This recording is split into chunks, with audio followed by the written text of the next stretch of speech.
Hi guys, we're talking about the law of demand. The law of demand says if nothing else changes, then there will be a negative relationship between price and quantity demanded. By negative, we mean that price and quantity demanded will always go in opposite directions. So if one goes up, the other one goes down, and if price goes down, the other one goes up. So that's what we mean by negative relationship, moving in opposite directions. So let's speak this out in words. So the law of demand says if the price of a good increases, then consumers will be willing to buy less of that good. And if the price of a good decreases, then consumers will be willing to buy more of that good. Right? If nothing else changes. So ceteris paribus.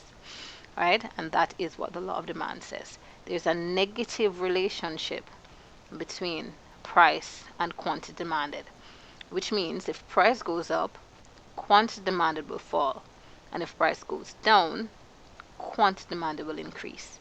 And I'm sure we can relate to that. If the price of a good goes up and nothing else changes, which means we don't like it any more than we used to like it before, or our income is still the same, then we'll buy less of that good. And if the price of a good falls, then we'll be willing to buy more of it. And we can relate to that.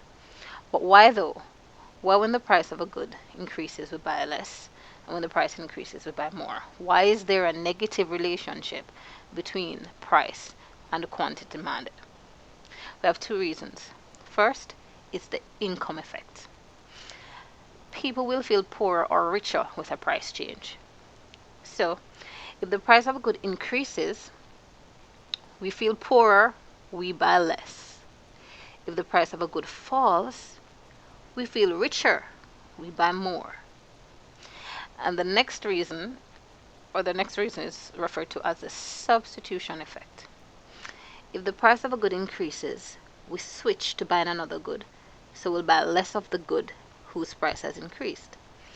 And if the price of a good falls, everybody will switch to buying this good, so the quantity demanded of this good will increase.